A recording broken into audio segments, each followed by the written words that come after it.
Chapter number 1 ના next ટોપિકમાં આપણે લઈ રહ્યા છીએ અચલ આધારની પદ્ધતિ અને પરંપરાગત આધારની પદ્ધતિના ફાયદા અને ગેરફાયદા, અને આ બંને પદ્ધતિ વચ્ચે આપણને મુખ્ય તફાવત શું દેખાય છે.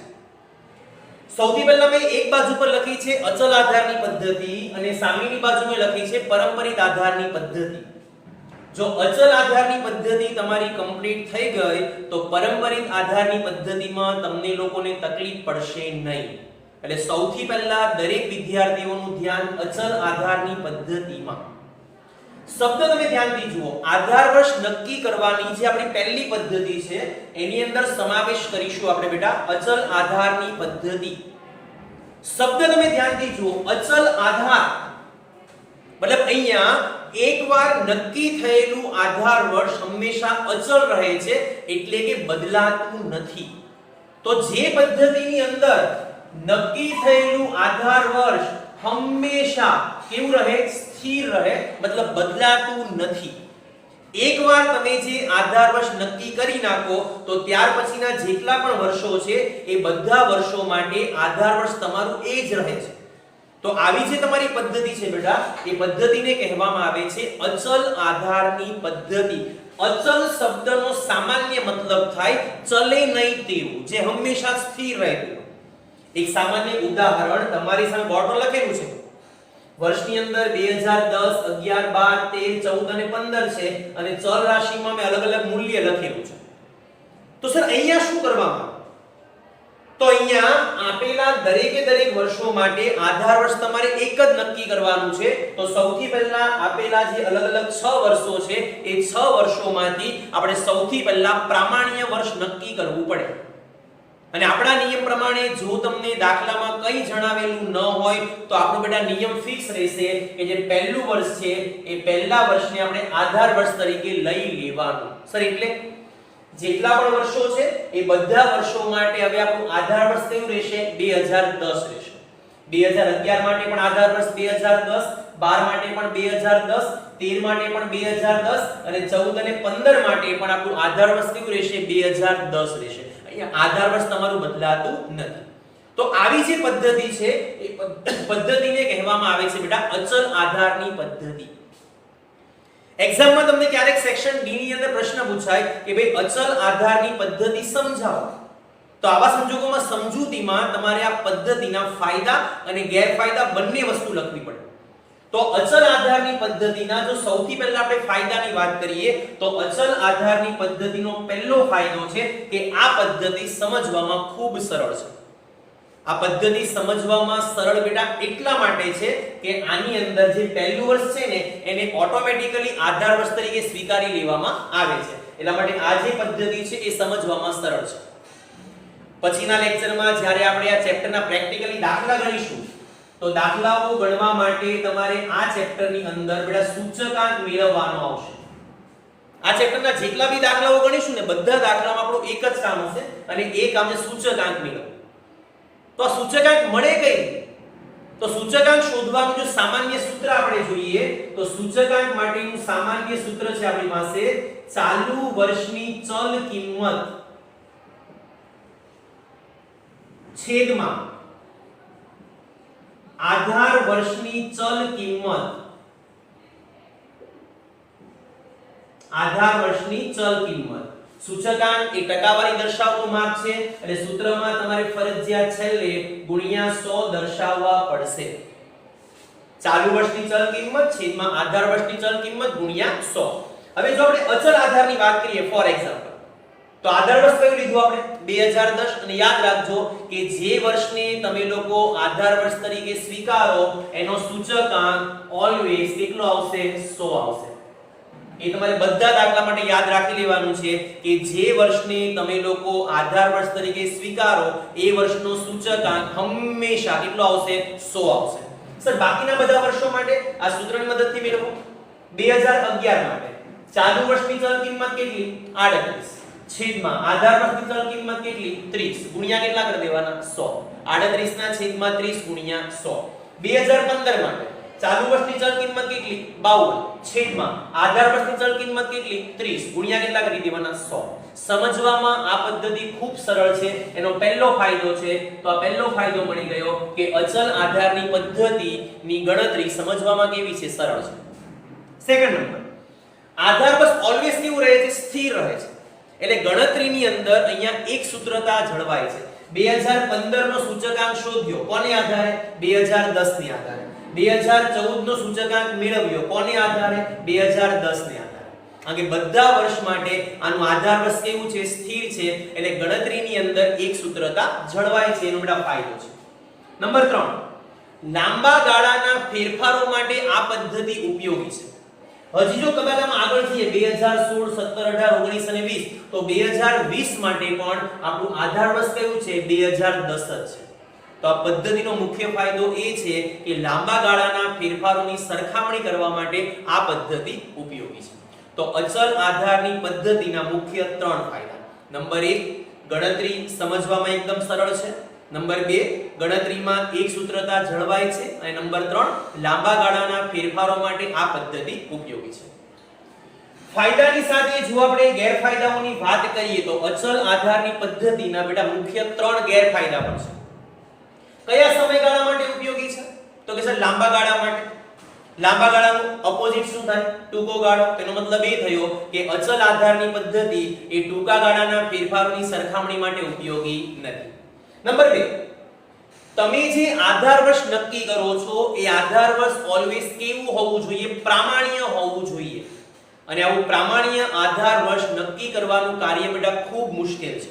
સર પ્રામાણ્ય એટલે શું, થોડીક વાર પહેલા મેં તમને લોકોને સમજાવ્યું કે જે વર્ષમાં કોઈ પ્રકારની કુદરતી આફતો ઉદ્ભવી ન હોય, જે વર્ષમાં કોઈ પ્રકારની માનવ સર્જિત સમસ્યા ઉદ્ભવેલી ન હોય, એવું જે વર્ષ છે એ વર્ષ આપણા માટે પ્રામાણ્ય વર્ષ કહેવાય. જો કે આપણે જ્યારે દાખલા ગણીશું ત્યારે નિયમ ફિક્સ છે કે પહેલા વર્ષને આધાર વર્ષ તરીકે લઈ લેવાનું.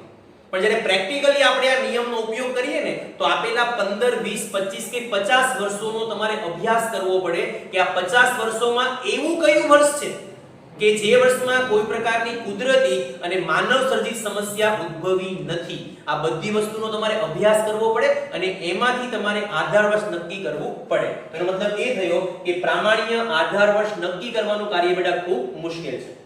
નંબર 3, જરૂરી વસ્તુ ઉમેરવાનો અને બિનજરૂરી વસ્તુઓ દૂર કરવાનો પ્રશ્ન ઉદ્ભવે છે. 2010 માં આપણે જે વસ્તુનો વપરાશ કરતા હતા શું એ બધી વસ્તુ આપણી પાસે 2020 માં ઉપલબ્ધ હશે, તો નહીં હોય. તો 2020 માં તમારે નવી વસ્તુ બેટા ઉમેરવી પડે. આમ જુઓ શું 2010 માં આપણે જે વસ્તુનો ઉપયોગ નહોતા કરતા એમાંની ઘણી બધી વસ્તુ 2020 માં હશે, આપણને ખબર જ છે. તો 2010 માં જઈને તમારે આ વસ્તુઓ ઉમેરવી પડે, જે વસ્તુ કદાપી પોસિબલ નથી. કારણ કે સરખામણી કરતી વખતે આ બંને વર્ષમાં જે વસ્તુઓનો ઉપયોગ લેવામાં આવે ને એ વસ્તુમાં સમાનતા હોવી જોઈએ. જો સમાનતા ન હોય તો નવી વસ્તુ ઉમેરવી પડે અને કામ વગરની વસ્તુઓને દૂર કરવી પડે, જે કદાપી શક્ય નથી. તો જો તમને એક્ઝામમાં અચલ આધારની પદ્ધતિ પૂછાય તો એના ફાયદા અને ગેરફાયદા તમારે બેટા બંને વસ્તુ 3 માર્ક્સની અંદર સમજાવવાની છે. હવે બેટા આપણે અભ્યાસ કરવા જઈ રહ્યા છીએ આધાર વર્ષ નક્કી કરવાની બીજા નંબરની પદ્ધતિ, જેનું મેઇન હેડિંગ છે પરંપરિત આધારની પદ્ધતિ.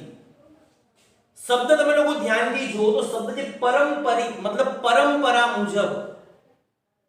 આપણા કદાચ જો કુટુંબની આપણે વાત કરીએ તો ભારત દેશની અંદર છેલ્લા ઘણા વર્ષોથી એક પરંપરા ચાલતી આવે છે. જ્યારે કુટુંબના વડીલ વ્યક્તિનું મૃત્યુ થાય છે, એ વડીલ વ્યક્તિની જે કે પણ સંપત્તિ છે એ સંપત્તિ તેના વારસદારો એટલે કે તેના પુત્ર વચ્ચે સરખા હિસ્સે વહેંચાઈ જાય છે. આ આપણા ભારત દેશની એક પરંપરા છે. એ જ વસ્તુને ધ્યાનમાં રાખી અને જો આપણે અહીંયા વાત કરીએ તો આ પરંપરિત આધારની પદ્ધતિની અંદર આધાર વર્ષ પરંપરા મુજબ ઓટોમેટિકલી એની જાતે નક્કી થઈ જાય છે. સર એટલે કે જેમ કે 2010 ની જો આપણે વાત કરીએ તો 2010 માટે આધાર વર્ષ એની ઉપરનું એટલે કે 2009 કહેવાય.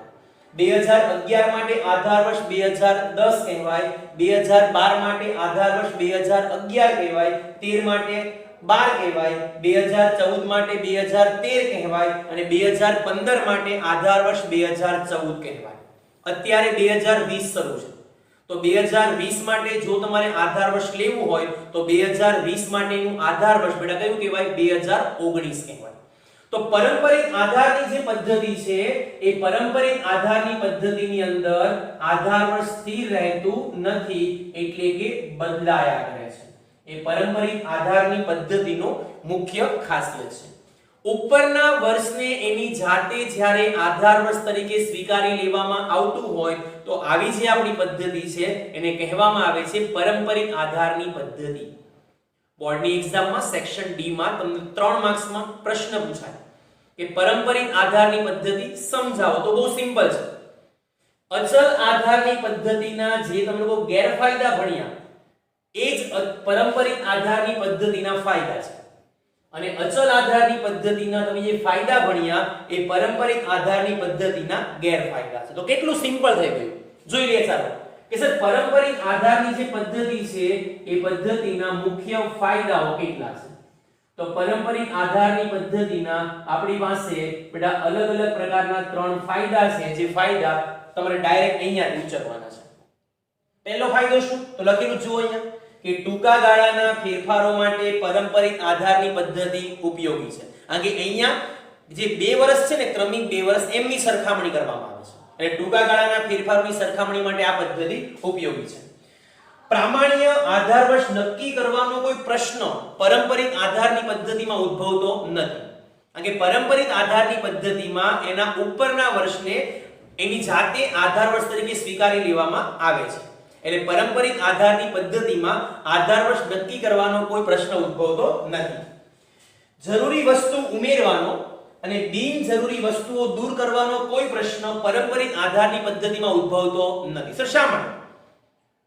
2020 ની સરખામણી કોની સાથે કરવામાં આવે? 2019 સાથે. તો આ બંને વર્ષમાં જે વસ્તુઓનો જનરલી ઉપયોગ કરવામાં આવતો હશે બંને કેવી હશે? સરખી હશે. એટલે 3 ગેરફાયદા છે એ પારંપરિકના થઈ ગયા ફાયદા. એ પ્રમાણે જો તમે લોકો બેટાના ગેરફાયદાની વાત કરો તો ગેરફાયદા માટે પણ તમારે કોઈ અલગથી મહેનત કરવાની જરૂર નથી. આગે અચલના જે ફાયદા છે ને એ આના થઈ ગયા ગેરફાયદા. તો ગેરફાયદાની અંદર અહીંયા આપણે અલગ અલગ પ્રકારના બેટા 3 ગેરફાયદાઓની વાત કરીશું. કયા કયા? તો સિમ્પલ છે કે આ પદ્ધતિ સમજવામાં થોડીક અઘરી છે. પારંપરિક આધારની પદ્ધતિ સમજવામાં અઘરી એટલા માટે છે કે ધારો કે આપણને વચ્ચેનું કોઈ જે વર્ષ છે એ વર્ષ વિશે માહિતી આપણને આપેલી ન હોય તો એના પછીનું જે 2014 નું વર્ષ છે ને એ 2014 ના વર્ષનો તમે લોકો પારંપરિક સૂચકાંક મેળવી શકતા નથી. એટલે આ પદ્ધતિ સમજવામાં થોડીક અટપટી છે. એનો બીજો ગેરફાયદો આધાર વર્ષ સ્થિર રહેતું નથી. તમે ધ્યાનથી જુઓ બેટા કે 15 માટેનું આધાર વર્ષ કયું? 2014. 12 માટેનું કયું? 2011. એનો મતલબ કે આધાર વર્ષ અહીંયા સતત બદલાયા કરે છે. આધાર વર્ષ જ્યારે બદલાતું રહેતું હોય ને તો પ્રશ્ન એ થાય કે આપણે જે ગણતરી કરીએ છીએ એ ગણતરીમાં કદાપી એક સૂત્રતા જળવાતી નથી. એ પારંપરિકનો બેટા બીજો ગેરફાયદો છે. અને ત્રીજા નંબરના ગેરફાયદાની વાત કરીએ તો પારંપરિક આધારની પદ્ધતિ એ લાંબા ગાળાના ફેરફારોની સરખામણી માટે ઉપયોગી નથી. આગે 2010 ની સરખામણી તમે પારંપરિકમાં ક્યારે 2020 સાથે કરી શકતા નથી. આગે પારંપરિકમાં ઉપરના વર્ષને આધાર વર્ષ તરીકે સ્વીકારવામાં આવે છે. તો લાંબા ગાળાના ફેરફારોની સરખામણી માટે આ પદ્ધતિ ઉપયોગી નથી. તો ફરી એકવાર આધાર વર્ષ નક્કી કરવાની મુખ્ય પદ્ધતિ કેટલી આપણી પાસે? 2. નંબર 1 અચલ આધારની પદ્ધતિ અને નંબર 2 પારંપરિક આધારની પદ્ધતિ.